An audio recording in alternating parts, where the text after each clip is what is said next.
네, 여러분 안녕하세요. 네, 경영 토크. 오늘은 마지막 시간입니다.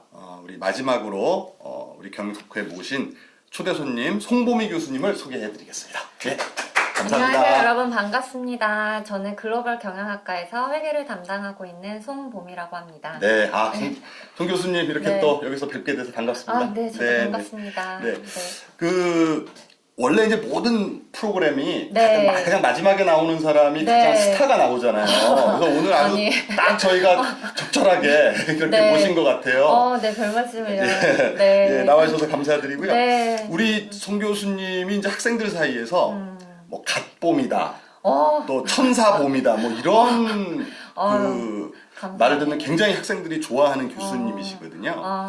학생들에게 그렇게 인기가 좋은 뭐 비결 같은 거 있으면 좀 알려주세요. 일단 제가 그렇게 평가가 되고 있는지 잘 모르셨어요? 몰랐습니다. 그냥 네. 학생들이 저한테 말을 해주지 네, 않아서 네. 잘 몰랐는데 일단 학생들이 저를 그렇게 좀 생각을 해주신다고 하니까 너무 네. 감사드리고요. 네. 일단 뭐 제가 잘 했다기보다는 아무래도 이제 제가 담당하고 있는 회계 과목이 이제 학생들 입장에서는 처음 이렇게 진입하기가 어려운 부분이 있습니다. 그래서 수업 시간이나 수업 끝난 후에 제가 되도록이면 여러분들이 이해를 하기 쉽도록 그 설명을 하기 위해서 애를 쓰는 모습을 보고 학생분들께서 그렇게 그 좋게 이유가 있다니까, 평가를 그게. 해주신 게 아닌가라고 예. 생각을 하고 있네요. 예, 저는 수업 끝나면 바로 연구실로 가기 바쁜데 그냥 남아서 강의실에 남아서 계속 학생들한테 이렇게 지도해 주시는 거 아니에요? 네, 뭐. 네, 저도 한번 그렇게 해볼게요. 네, 교수님. 네, 교수님도 충분히. 네, 뭐 그렇게. 쫓아갈 수 있을는지 모르겠지만. 네, 아닙니다. 우리 송 교수님은 네. 서울대학교에서 네. 회계학 박사를 받으셨죠? 네, 네, 그런데 우리 송 교수님은 또 이 실무에서 네. 회계사로 또 네. 활동을 하셨었잖아요. 네. 우리 대부분의 사람들은 네. 이렇게 회계는 참 머리 아프고 어렵고 뭐 이렇게 생각을 하는데 우리 송 교수님께서는 그 회계를 아주 직업으로 선택을 하셔서 회계사로 또 활동을 하셨고 또 회계학을 지금 가르치는 교수가 되셨는데 네. 회계를 직업으로 선택하시게 된 어떤 좀 특별한 계기나 이유가 있습니까?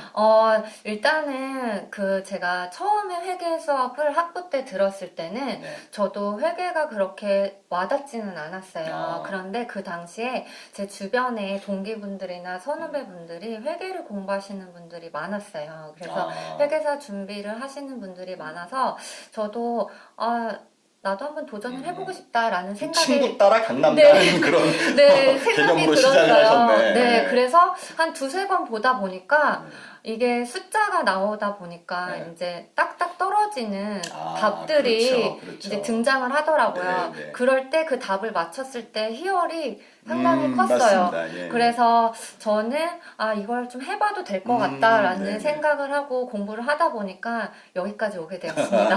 네. 제가 이해가 가는 게 네. 사실 사회과학을 공부하다 보면 제일 좀 답답한 게 네. 이게 정답이 없잖아요. 네, 뭐 맞습니다. 이것도 맞는 말이고 맞아요. 저것도 맞는 말이고 맞아요. 뭐 이런 식이라서 지금 아까 답이 떨어지는 희열이라고 네, 하셨는데 네. 사실 사회과학에서는 그런 걸 찾기가 좀 쉽지가 않은데 네. 이 회계 분야는 숫자를 다루고 정말 정답이 탁 이렇게 나오는 그런 학문이라서 네, 네. 맞습니다.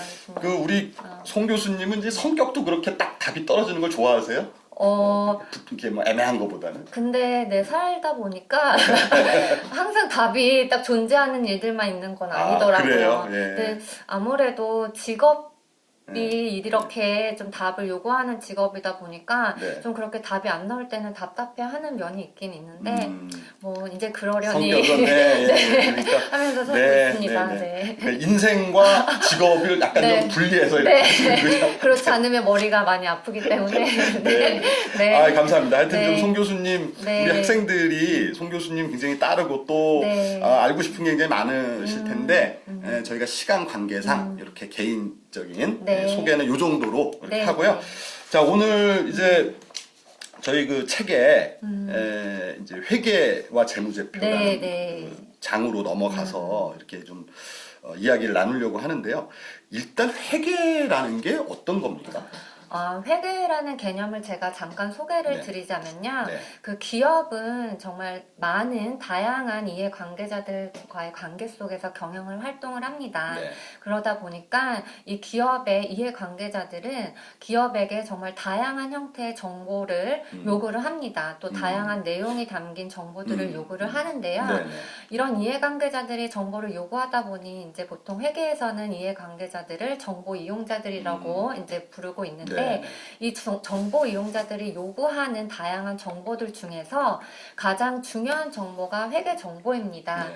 왜냐하면 기업은 그 목표가 이익을 극대화하는 것이 목표이거든요. 네네. 그래서 그렇죠. 아무래도 정보 이용자들은 기업이 이익을 제대로 창출을 하고 있는지에 관심을 두고 있습니다. 네. 그래서 기업의 재무 상태나 네. 경영 성과나 아니면 현금 흐름의 변동 등을 파악하기에 가장 좋은 회계 정보를 보통 요구를 많이 하는데요. 네. 이 정보를 제공하기에 있어서 네. 그래서 기업들이 재무제표를 작성을 하게 됩니다. 네. 그래서 그 정보용자들은 기업들이 작성하고 공시한 재무제표를 가지고 네. 기업의 실적을 분석을 하게 되는데요. 네.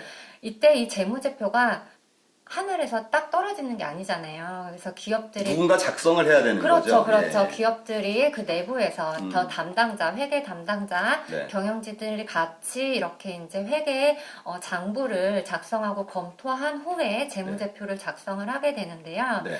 그 재무제표를 작성을 하기에 앞서서 있는 단계들을 잠깐 소개를 드리면 네네. 일단 기업의 다양한 경영활동 또는 경제적 사건이나 거래들이 발생을 합니다. 네. 이러한 경영활동이나 경제적 사건이나 거래들을 일단 하나하나씩 담당자들이 분석을 해서 네. 이 거래나 사건이 회계 거래인지 판단을 하게 됩니다. 네. 그래서 그 거래가 회계 거래라고 판단이 되면 그 거래는 이제 회계 장부에 기록이 되죠. 그래서 그 거래의 내용들을 화폐 단위로 측정을 해서 회사 장부에 반영이 되면 네. 그 반영된 자료들을 모아서 네. 그 일반적으로 인정된 회계 원칙에 따라서 네. 재무제표를 작성을 하고 외부에 보고하고 공시를 하게 됩니다. 그렇군요. 그래서 이렇게 회계 거래인지 아닌지를 식별하고 관련된 거래의 내용들을 화폐 단위로 측정하고 재무제표를 작성하여서 정보 이용자들한테 전달하는 이 일련의 과정을 네, 회계라고 합니다. 예. 그래서 이 과정을 하나의 정보 시스템이라고도 부르고요. 네. 그래서 이 정보 시스템인 회계가 기업의 언어인 재무제표를 만드는 데 있어서 핵심이기 때문에 네. 여러분들이 사실 그 기업의 경영에 대해서 네. 공부를 하고자 하실 때는 경영진도 마찬가지고 이 회계에 대한 이해가 필수라고 할 수 있겠습니다. 네. 네. 그러니까 이제 지금 말씀을 들어보니까 네. 그 뭐 말씀을 이제 자세하게 이렇게 해주셨는데 네. 핵심적으로 딱 이게 네. 우리가 요약을 해본다면 네. 기업에 있는 활동을 갖다가 네. 숫자로 기록하는 그렇죠, 거. 그렇죠. 그게 이제 회계라고 그렇죠. 할 수가 있겠네요. 네, 그러니까 결국은 회계 장부 속에는 그 기업의 경영에 대한 모든 정보가 다 들어있다. 뭐 이렇게 네, 네. 봐도 되겠죠? 네, 그 계량화할 수 있는 그런 정보들은 거의 다 들어가 있다라고 보시면 야, 되겠습니다. 그러니까 이 회계가 사실은 우리 그 이제 경영학이 뭐 여러 분야로 나눠져 네. 있는데 그 여러 분야를 다 어떻게 보면 종합하는 맞아요. 종합 맞습니다. 경영학이네 네, 이게. 네, 네. 오, 굉장히 재밌고 네, 예, 네. 아주 네. 좋은 학문 같습니다. 네, 네. 그런데요, 이 우리 회계하면은 흔히 네. 이제 재무회계다, 뭐 관리회계다 이런 게 있는데 회계 종류는 어떤 것들이 있어요? 네, 여러분들한테 이제 회계 종류를 설명드릴 때요, 또 네. 정보 이용자를 말씀을 드려야 되는데, 아까 말씀드린 정보 이용자들을 크게 기업의 외부 정보 이용자들, 그리고 내부 이용자들로 구분을 할 수가 있습니다. 그래서 네. 보통은 이 외부 정보 이용자들은 기업의 외부에 존재하고 있는 정보 이용자들을 뭐 예를 들면 의미를 투자자라든지 뭐 그렇습니다. 은행이라든지 네. 그런 사람들이죠. 네, 그래서 네. 보통 대표적인 예로는 방금 조 교수님께서 말씀하신 대로 주식 투자자, 채권 투자자, 그치. 예. 아니면 은행과 같은 채권자나 네. 아니면 금융기관도 포함이 되는데요. 네, 네. 재무제표를 바탕으로 기업의 신용평가 등급을 이렇게 그렇죠. 또 분석해가지고 매겨야 하는 되기 사람. 때문에 네. 신용평가사도 외부 정보 이용자가 되고요. 또 네. 기업의 실적을 분석하고 예측하는 애널리스트들도 네. 기업의 대표적인 외부 정보 이용자들이라고 할 수 있습니다. 또한 네. 정부 역시 있는지 그 그렇지. 기업에 대한 활동을 감시하고 세금을 적절히 냈는지 검토를 하기 위해서 재무제표를 필요로 하다 보니까 네네. 정부 기관도 기업의 외부 정보 이용자들로 분류가 됩니다. 네네. 이렇게 기업의 외부 정보 이용자들을 위해서 작성하는 재무제표와 관련돼서 회계가 등장했는데 네. 이와 관련된 회계를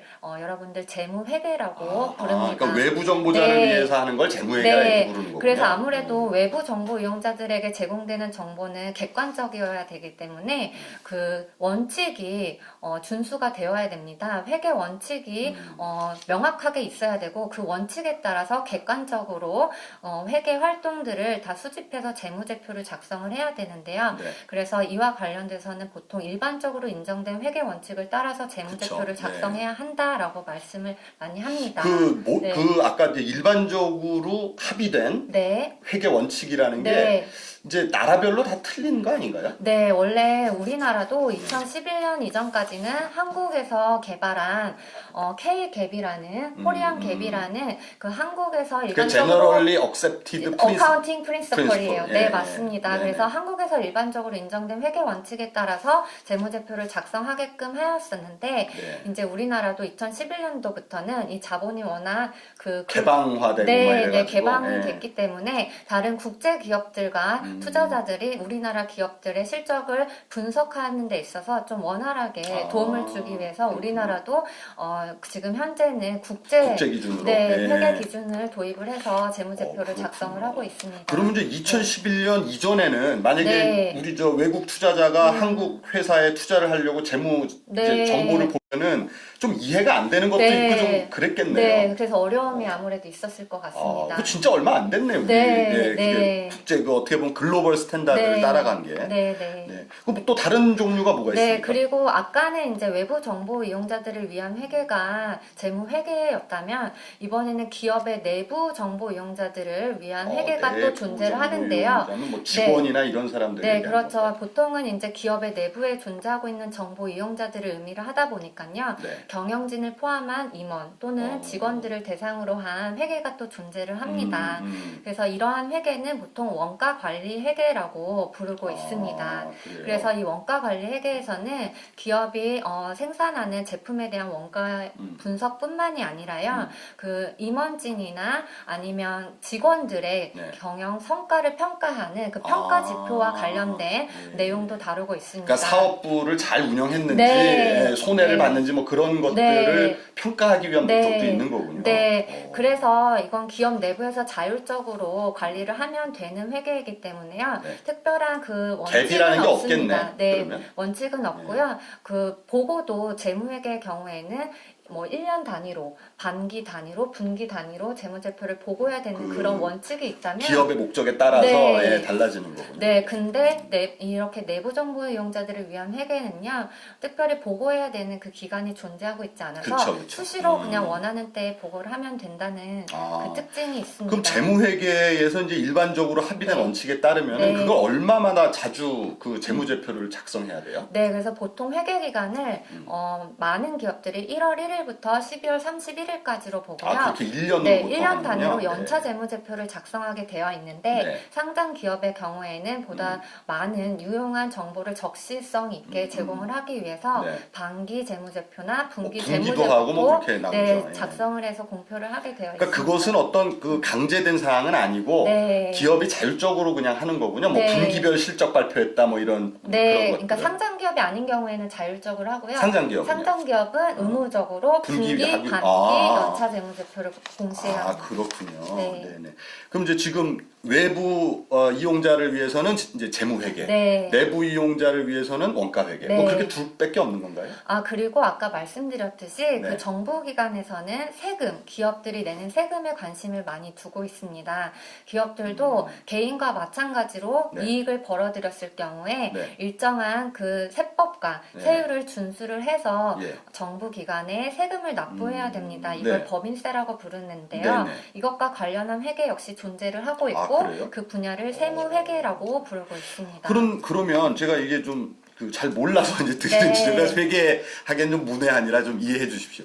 이 그 아까 말씀하신 것처럼 네. 외부 정보 이용자들은 재무회계를 통해서 알 수 네. 있는 거고, 네. 그럼 정부도 재무회계를 보면은 네. 세금을 얼마를 매겨야 될지 알 수 있을 텐데 네. 왜 또 세무회계라는 아. 분야가 따로 또 있는 겁니까? 네, 정말 좋은 질문을 좋은 질문인가요? 해주셨습니다. 네. 네. 왜냐하면 예, 예. 이제 재무회계는 이제 아까 말씀드린 국제회계 기준에 따라서 작성을 하고 이익을 보고하게끔 되어 있는데요. 네, 네. 세무회계의 경우, 특히 세금을 납부하는 경우에는요, 네. 그 국제회계 기준을 따라서 세금이 결정되는 게 아니라 어. 그 법인세법에 따라서 세금이 결정되게 됩니다. 그 국제 기준이 네, 아니니까. 그래서 회계 기준과 세법과의 차이를 조정을 해서 법인세 음. 납부를 해야 되기 때문에 그렇군요. 세무회계를 별도로 또 배워야 되는 이유가 그렇군요. 있습니다. 네, 네. 공부할 거리는 하나 더 생겨나는 건데 네, 그 네. 이유는 네. 우리가 이제 재무회계는 어떤 세계적인 기준이 있기 네. 때문에 그걸 따라가고 네. 그렇지만 우리나라에서 법인세를 물릴 그렇죠. 때는 또 다른 기준이 적용이 되기 네, 때문에 네, 네. 원칙이 틀려서 그렇군요. 네, 네, 맞습니다. 네, 알겠습니다. 참 심오하네요. 네.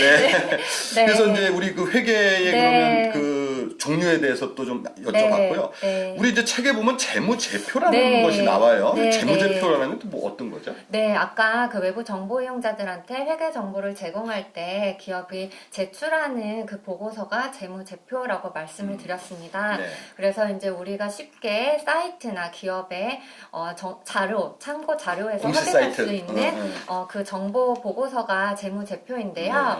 네. 이 재무제표는 크게 5가지로 구성이 되어 있습니다. 첫 번째는 일단 특정 시점에 기업의 재무 상태를 보여주는 재무 상태표가 있고요. 네. 두 번째는 한 회계 기간 동안 기업의 수익과 비용이 얼마나 발생을 했고 그로부터 이익이 얼마나 창출되었는지를 보고하는 네. 손익계산서가 있습니다. 네. 그리고 기업이 한 회계 기간 동안 현금이 어떤 활동으로부터 들어왔고 나갔는지를 보여주는 현금 흐름표가 있고요. 그리고 또 하나의 표가 더 있는데 그 주주들이 보통 기업에 투자를 많이 하지 않습니까? 네네, 네. 그래서 그 주주들이 한 회계 기간 동안 얼마를 투자했고 또 얼마 배당을 받아갔고 그 이익이 얼마나 지금 현재 배당이 되지 않고 쌓여 있는지 그 변동을 보여주는 자본 변동표가 있습니다. 그건 자본 부분에만 네, 이렇게 포커스해가지고 네. 쓰는 그런 네, 숫자가 아무래도 없죠. 주주가 기업의 소유주이다 보니까요. 음. 그 자본의 변동도 중요한 정보가 되기 그렇군요. 때문에 네. 별도로 표로 제시를 해주고 있고요. 네. 이제 마지막으로 재무제표를 구성하는 하나의 네. 구성 요소는 주석입니다. 주석이요? 네. 그건 어떤 네. 숫자표가 아닌 모양이네요. 이거는 앞에서 제시된 재무상태표, 손익계산서, 현금흐름표,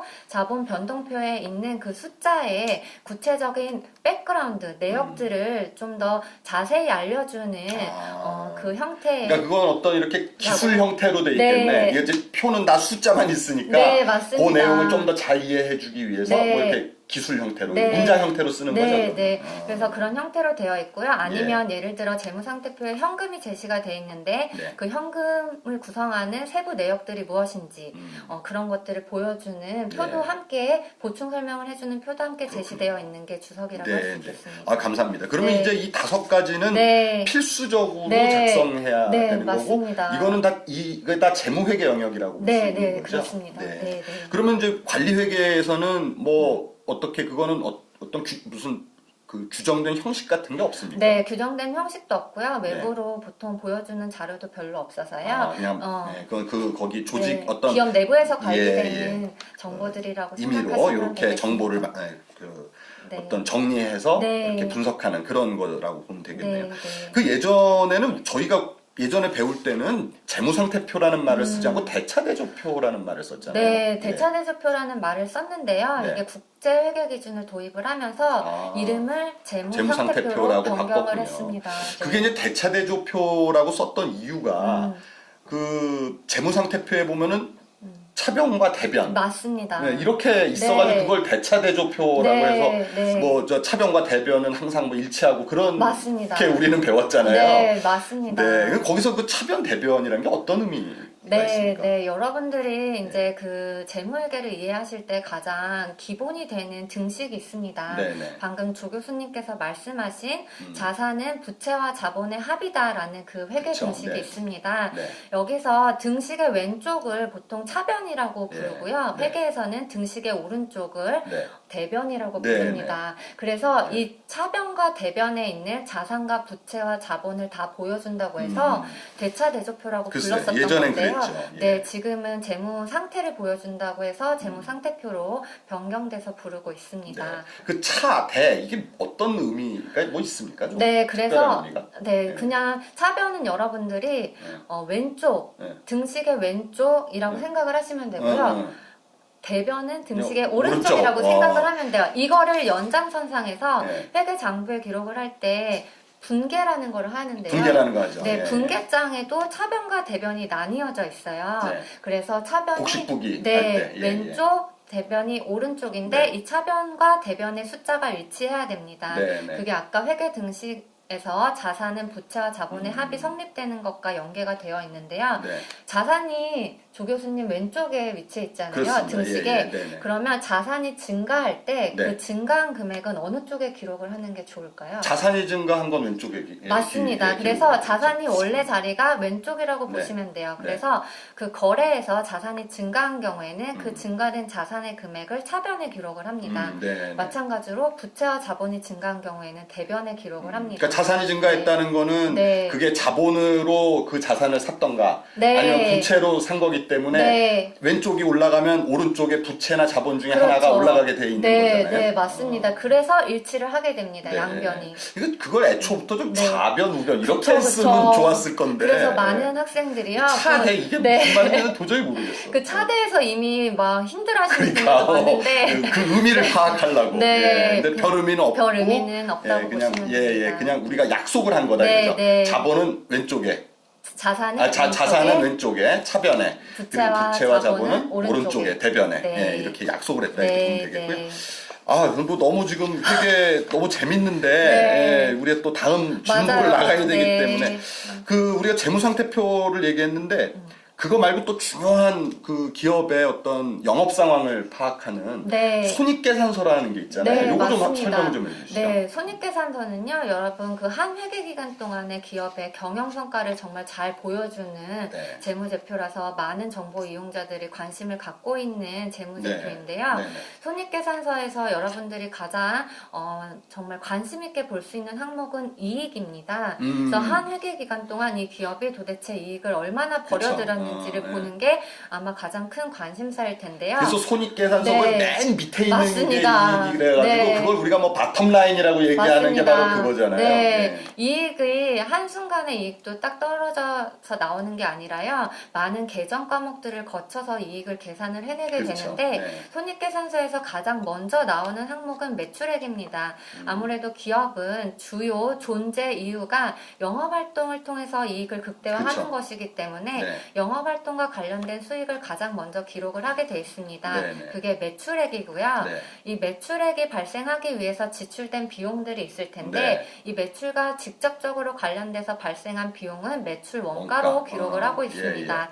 예를 들어서 자동차 회사인 경우에 자동차 한 대를 좀 생산을 해서 네. 판매를 했다면 그 판매 단가가 매출에 기록이 되는 거고요. 네. 그 생산할 때 들어간 원가가 매출 원가에 들어가게 되어 있습니다. 네, 네. 그래서 이 매출액에서 매출 원가를 빼면 그 기업이 한 대를 팔아서 얼마나 마진을 남길 수 있는지를 파악을 할 수 있는데 네. 그 이익을 매출 총이익이라고 부릅니다. 매출 총이익. 네, 예. 매출과 관련된 총이익이라고 그러니까 해서 매출에서 매출 원가를 빼면 네, 매출 매출 총이익. 총이익이 예. 됩니다. 네. 그런데 이 경우에 있어서요, 네. 매출을 창출하는 데 있어서 네. 이렇게 직접적으로 관련된 자동차를 만들기 위해서 소요된 제품 원가만 들어간 게 아니라 이걸 관리하기 위해서 관리비가 발생을 할 수도 있고요. 관리비라는 거는 뭐 어떤 예를 들어서 네. 그 공장이나 네. 건물을 사용할 경우에 전기료 뭐 네, 이런 그렇죠. 거. 관련된 네. 관리비가 네. 발생을 할 수가 네, 있고요. 네, 네. 그리고 임직원에게 급여를 또 지급을 해줘야 됩니다. 그렇습니다. 네. 사무직 직원들도 있을 수 있죠. 네. 그래서 그럼 직접적으로 생산직은 그게 매출 원가에 네, 들어가고 네. 사무직은 네. 판매 관리비로 들어가고 그렇게 되는 맞습니다. 거죠. 네. 그래서 제조와 직접적으로 관련되진 않았으나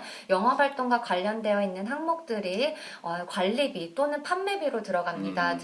그래서 네. 아까 그걸 말씀드린 판관비라고 우리는 옛날에 네, 얘기했는데 맞습니다. 예, 예. 제품을 생산해서 판매할 때 판촉 활동도 활발하게 네, 하잖아요. 네. 그때 발생한 광고비도 다 영업활동과 관련돼서 발생한 비용이기 때문에 네. 말씀하신 판관비에 네. 분류가 됩니다. 그럼 거기서 네. 매출 총이익에서 판관비를 판관비를 빼면 영업과 관련된 이익이 나옵니다. 네. 그게 영업이익이 영업이익이고요. 거기서 나오는 거고요. 네, 맞습니다. 네, 네. 그리고 또 하나 네. 이제 이익을 산출할 때 고려해야 될 항목들이 있는데요. 네. 기업들이 영업 활동을 위해서만 이제 기업 경영 활동을 하지는 않습니다. 네. 여유 자금이 생긴 경우에 그 여유 자금을 다른 좋은 투자 기회가 있다면 그 투자처에 투자를 할 수도 그렇죠. 있거든요. 네, 네.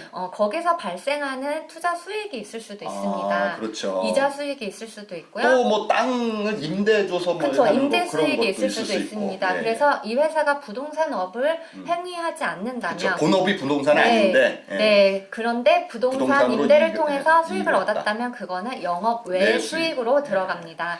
예, 네. 알겠습니다. 그래서 이렇게 영업의 수익이나 영업의 비용이 발생을 하는 경우가 있어서 네. 영업 이익에서요, 영업 외 수익을 더하고 영업 외 비용을 차감을 하게 하면, 되면 네. 그때 이제 법인세를 내는 근거가 되는 네. 이익이 발생을 하게 네, 네, 됩니다. 네, 네. 그걸 보통 법인세 차감 전 순이익이라고 예, 하는데요. 법인세 차감전 네. 순이익. 그 차감 전 순이익과 아까 말씀드린 세법을 고려해서 예. 법인세가 결정이 되면 법인세 그 납부를 해야죠. 납부를 예, 하게 되고 법인세 차감 전 순이익에서 그 법인세 비용을 차감을 하게 되면 드디어 단기 단기 순이익이 발생을 하게 됩니다. 그렇군요. 네, 그 단기라는 말은 한 회계 기간, 현재 한 회계 기간을 뜻하는 그렇죠. 아까 이제 보통 1년이라고 네, 말씀하셨는데. 뜻합니다. 그래서 네. 한 1년 동안 벌어들인 순이익이 아, 단기 네. 순이익이라고 보시면 그러니까 이제 한마디로 지금 뭐 네. 여러 가지 단계를 거쳐서 결국은 그 기업이 이익을 얼마나 많이 냈냐. 네. 우리가 뭐 그게 많은 사람들이 그게 제일 중요하잖아요. 네, 그러면 네. 딱 보는 게 맨 마지막에 맞습니다. 단기 순이익, 법인세 다 낸 다음에 네, 그다음에 매출은 맨 꼭대기. 네, 맨꼭대기. 맨 꼭대기. 그러니까 맨 꼭대기랑 맨 밑에 보면 네. 뭐 가운데 것도 물론 봐야 되겠지만 맞습니다. 대략적인 파악이 가능하죠. 예, 얼마 돈 네. 벌어서 얼마 이익 남겼냐 네. 뭐 이런 걸 볼 수 네, 있겠네요. 네, 네. 아, 네네, 알겠습니다. 네, 네. 아, 우리 그래서 재무상태표랑 손익계산서 네. 뭐 이제 했는데 이제 사실 우리 그 회계 원리를 2학년 때 배우게 되나요? 저희 지금 가천대 네, 학교 저희 우리 글로벌 과에서는, 경영학과에서는요, 네. 여러분들이 이제 다음 학기 1학년 2학기 때 회계 아, 원리를 2학년 배우시게 2학기 됩니다. 때 바로.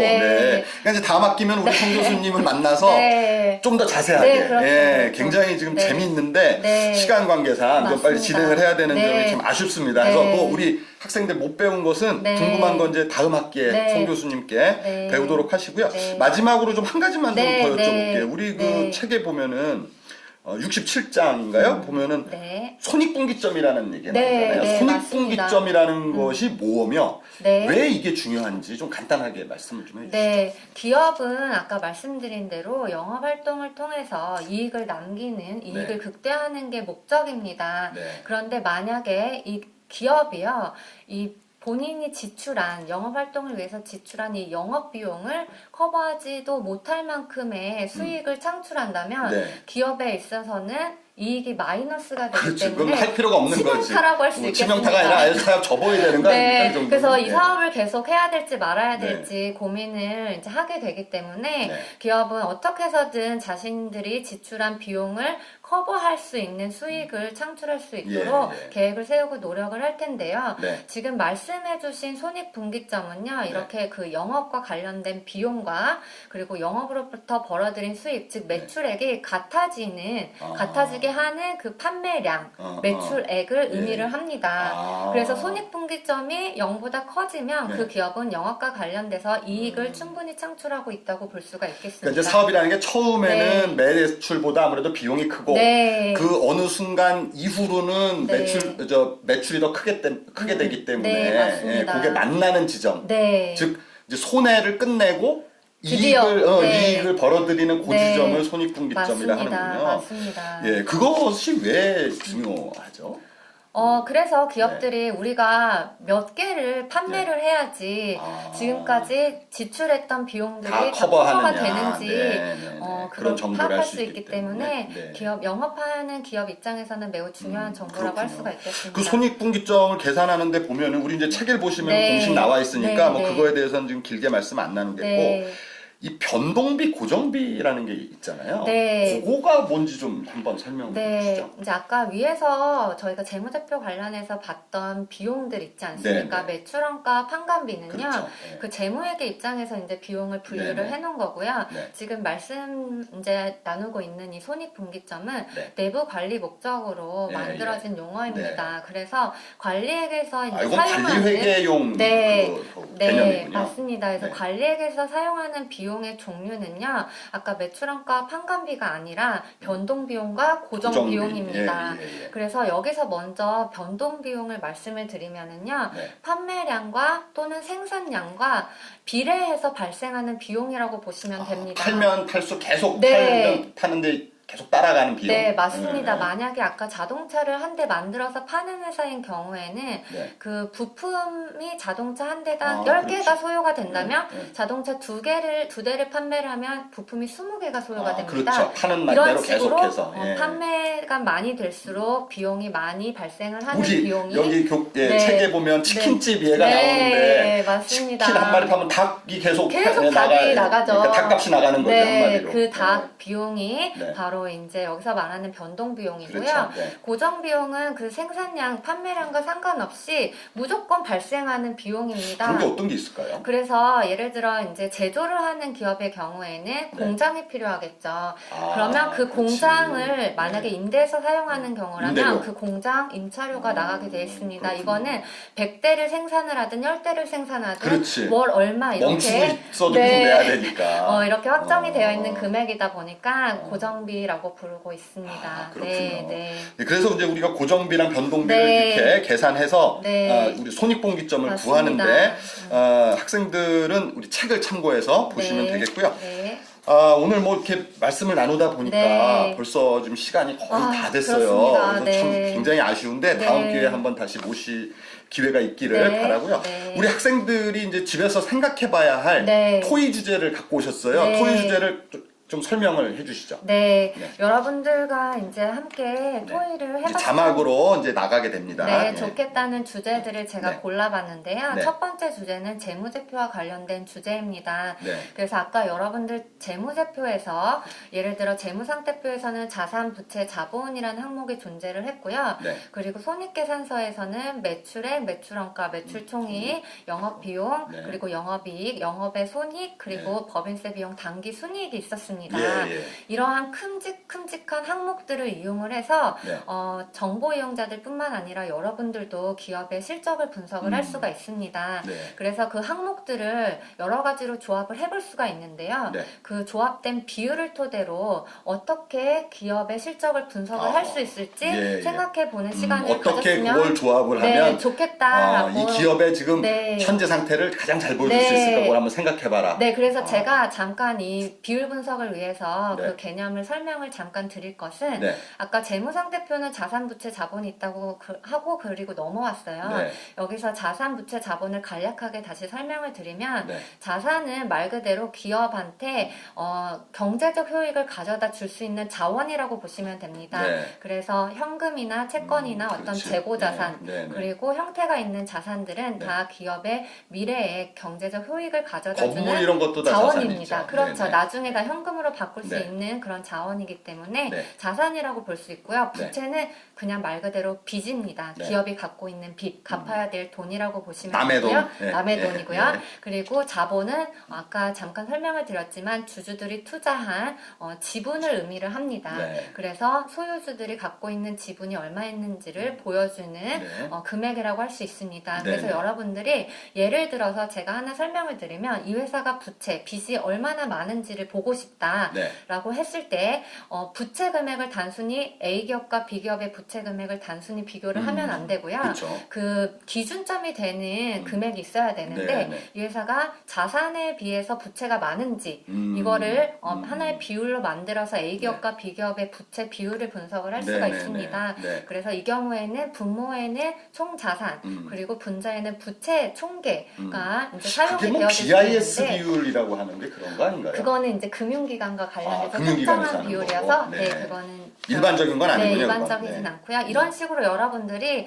그 재무상태표 항목과 손익계산서 항목들을 조합을 해서 네. 우리가 어떤 기업의 실적들을 분석을 할 수 있을까를 한번 생각해 보면 생각해보고요. 좋을 것 같고요. 네. 여러분들이 이런 수치를 이제 계산을 해냈을 때 그렇다면 우리가 기업의 분석을 완료한 것일까라고 할 수 있는지도 한번 생각해 보실 필요가 있다라고 생각을 합니다. 네, 그러니까 네. 재무표 분석만으로 충분한가? 네. 또 아니면 다른 게 뭔가 필요한 게 있나? 네, 그렇죠. 예. 만약에 이 기업이 부채가 많은 회사라고 판명이 났다. 네. 그러면 많구나 하고 끝내는 게 과연 바람직한지 아니면 이 부채가 왜 발생을 하게 되었고 네. 그리고 이게 어디에 사용이 되고 있는지 이런 비재무 정보까지도 활용을 해서 분석을 하는 게 맞는지 네. 저는 부채를 예시로 들었지만 다른 항목들도 여러분들이 한번 예. 이와 같이 생각을 해보시면 좋을 것 네, 같습니다. 이건 무슨 다 정답을 요구하는 네. 게 아니고 네, 우리 학생들이 한번 맞습니다. 생각을 해보라는 거니까 자유롭게 생각하시면 네. 될 것 같고요. 다음 네. 주제는 네, 그리고 또 하나 재무제표와 관련해서요. 여러분들 아까 말씀드렸지만 그 거래의 내용을 화폐 단위로 측정해서 보고한 게 재무제표였습니다. 그래서 화폐 단위로 측정되는 모든 내역들은 다 재무제표에 공시가 되어 있다라고 생각을 하시면 되는데 네. 그렇다면 네. 기업이 갖고 있는 어떤 경영 철학이라든지 그렇지. 인적 자원의 가치 그렇지. 그런 네. 것들도 과연 여기 재무제표에 반영이 되는 것일까? 네. 그게 반영이 안 된다면 우리가 재무제표만으로 그 기업을 평가할 수 있을까? 그렇죠. 그것에 대해서 한번 여러분들이 한번 생각해 보시고 네. 또 어떤 정보들이 재무제표에 반영되지 못하고 있을까? 또 이런 것도 좋을 것 같아요. 이거 지금 네. 반영이 요건 안 되는 것 같은데 네. 요걸 요런 식으로 좀 반영하면 네. 경영 철학을 뭐 이런 그렇죠. 식으로 네. 좀 반영해 보면 어떻게 좋겠다. 수치화할 그렇지. 수 있을까? 예. 그런 것도 뭐 고민해 보시면 좋을 것 재밌을 것 같습니다. 같습니다. 네. 자, 네. 그다음 주제는 어떤 거죠? 네, 그 다음은요, 여러분들 손익분기점과 관련돼서 이제 토의에 볼만한 주제를 선정을 해봤는데요. 네. 여러분들 산업에는요, 그 자본이 많이 들어가는 산업이 있습니다. 이런 자본 산업을 집약적. 네, 네. 자본 집약적 산업이라고 네. 하고요. 네. 보통 반도체나 큰 장비들을 제조하는 산업들이 자본 집약적 산업이 되겠는데. 장치 산업이라고 하죠. 네, 맞습니다. 네. 그리고 또 반면에요, 이런 자본보다는 노동이 많이 들어가는, 노동을 많이 필요로 하는 산업이 존재를 합니다. 네. 이런 산업을 노동 집약적 노동 집약적 산업이라고 산업. 하죠. 예, 예. 그래서 신발이나 의복 같은 거를 만드는 산업인 경우에는 아무래도 인원이 많이 필요하죠. 그렇죠. 노동자분들이 많이 필요해서 네. 노동 집약적 산업으로 분류가 되는데 네.